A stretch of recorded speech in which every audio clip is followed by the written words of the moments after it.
So the big difference in this event, I think everybody's aware. I mean, we're lucky to not have the freezing rain like we've had. That was predicted, and our sister communities in North Mississippi and Eastern Tennessee are struggling with that, with a lot of power outages. But we did get the sleet, and sleet is, from a roadway standpoint, is very similar to freezing rain. Last year when we had our two events was all snow. We were able to get out there. We can plow snow. The salt works great. And things just kind of go according to plan. But with the sleet that accumulated over the several days over the weekend, it just kind of formed an ice block on the road. And without being able to get to every city street within our corporate limits, that does take a long time to start to break apart and thaw, especially with the cold nights that we're continuing to have. And even if we were, able to get to every street, plowing ice just does not work. The blades just kind of skip across it. We can start to break it up with mechanical, like heavy equipment, but that is a very slow process. So we're really, hoping on Mother Nature, sunny days, warmer temperatures, up until this weekend, and hopefully kind of start breaking a lot of these smaller routes apart from a road perspective. So some additional things. So we've started to look at secondary routes as well. So these are some, smaller streets that aren't on a map, but they would be like Fraser, Hollywood, Sycamore View, Covington Pike, Park, Perkins, things like that. So still kind of arterial collector streets to get to the interstate. We started we deployed all of our crews to put salt on those routes as well. And what we want to do is, with the warmer temperatures in the sun, start having the salt react, and with those road surfaces, which will start to kind of hopefully make it slushy. And then if that happens, we can deploy plows. As everyone knows, and I've talked about this before, salt does become less effective when it's less than 15 degrees. So these cooler temperatures, especially at night and over the weekend, they do have an effect on how the salt does react with the ice. An additional thing, once we started working, early Saturday morning, Public Works has been 24/7. So our crews are, the great men and women of Public Works have been out there. They're your, neighbors and friends. They've been doing really good work keeping these, designated routes open, starting to look at secondary, but we have not taken a break, and just trying to get, these streets back open for the citizens of Memphis. The message from the city, if you don't have to get out, we advise that you don't, because we do recognize the smaller streets are still hazardous. But if you do, be very, diligent and cognizant of how you're driving, and leave plenty of, extra time to where you need to get to go. And that's a pretty good overview right now, and I can take any additional questions.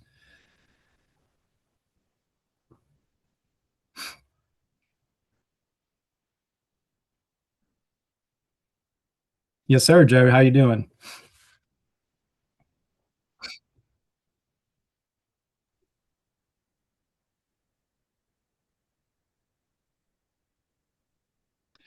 Yes, sir. Everybody stayed safe. So we make sure, the crews are safe, one from, the temperatures. So from a PPE perspective, personal protective equipment, clothing and gloves and hats and things like that.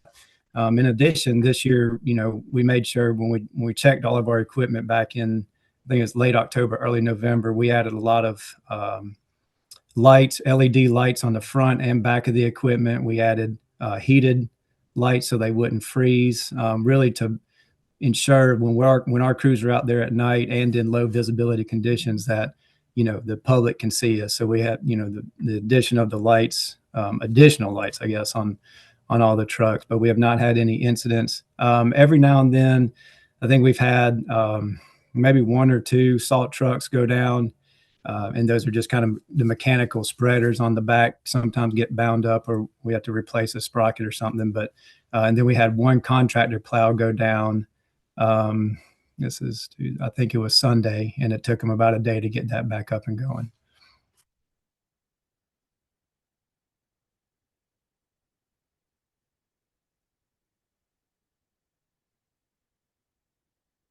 Well, that would fall under President McGowan in MOGNW, but from his update this morning, they've had three.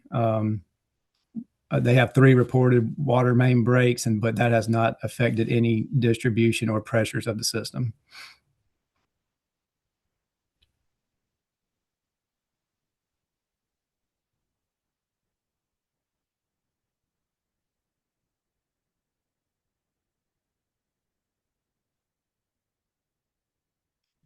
Not as of yet. It takes a little longer what would fall under public works as far as our drain maintenance and our wastewater collection and treatment. It takes a little longer to respond to some citizens' requests if there's like a sewer backup or similar to that, but we haven't had any major disruptions in our wastewater collection or any issues at the treatment facilities.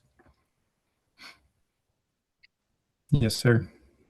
Laura. Hi there. Oh, sorry. Oh. I'll mute myself again. Sorry, Kayla.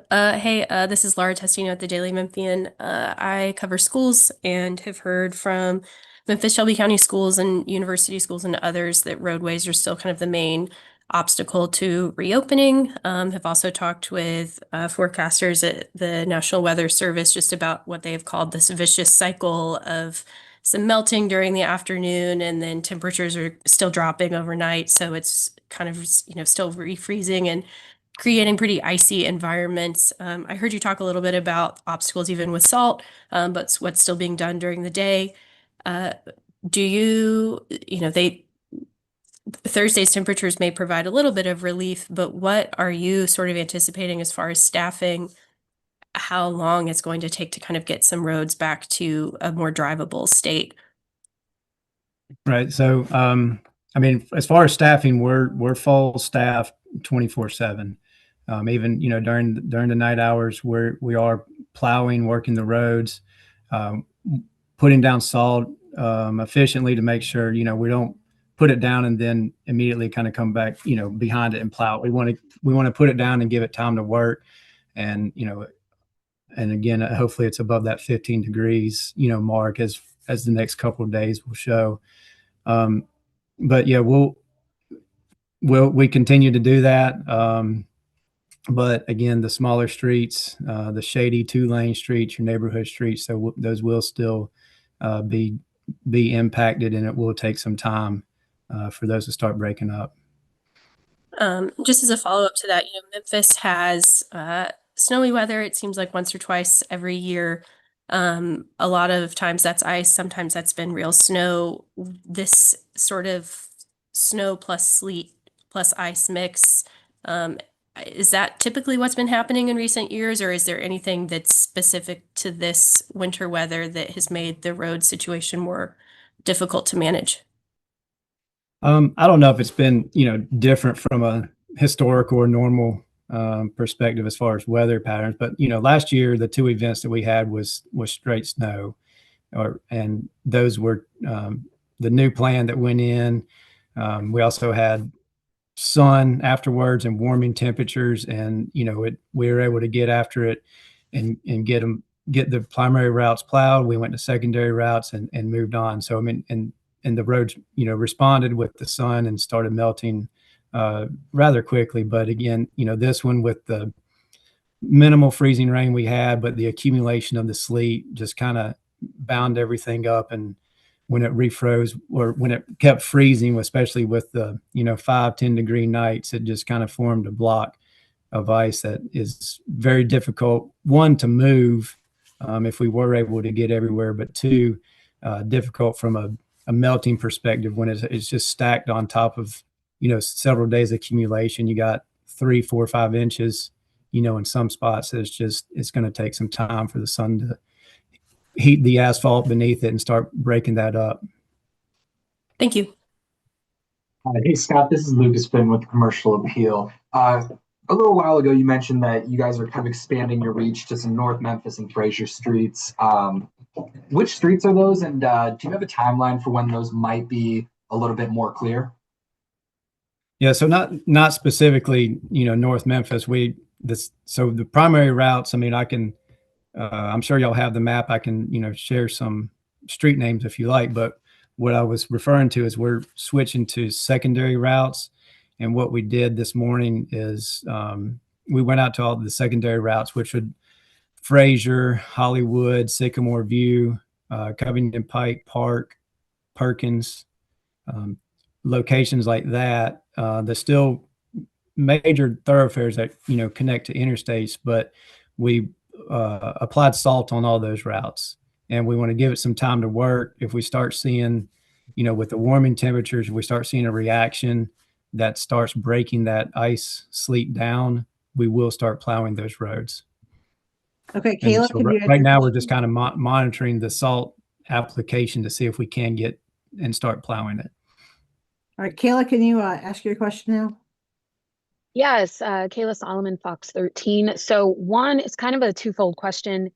Do you have an approximate number of exactly how many secondary routes we're talking about? And two, what is the backup plan or the emergency plan if you all do go through and apply salt on these areas and see that it's not working as quickly as you'd like it to? Then what becomes the course of action?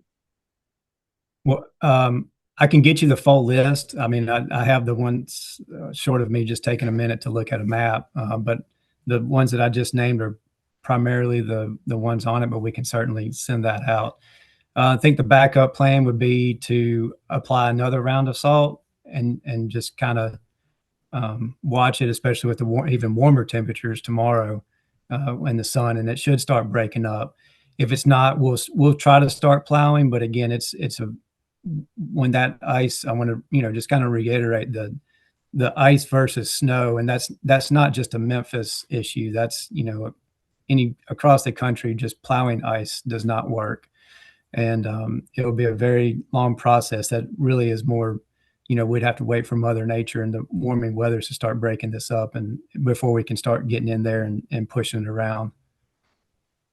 And All can you also just reiterate for people, because there's a lot of people questioning why their neighborhoods aren't necessarily getting plowed, at least not right now. Can you just reiterate why it's important to get, certain roads plowed quicker than others? Yeah. So, I mean, the city is very large. I mean, we know it's a sprawling city. We have 6,800 lane miles of streets to cover, and we don't have the capacity to hit every street. So when we developed this approach, we wanted to make sure with our partner agencies, MPD and MATA and TDOT, that we're hitting the biggest routes that move the most volume of traffic to the interstates and trying to get people around the city, safely. And then as we're able to improve those streets and, get at least one lane open in each direction, we can start looking at secondary streets. But even after that, to get into the neighborhoods is too big a lift for the equipment and the manpower that we have here in the city to cover 6,800 lane miles. Okay, any other questions? Okay, that's it. We will thank you, Scott, for giving us the update, Director Morgan. And if you guys have any other questions, just send them my way and we'll try and get those questions answered. Recording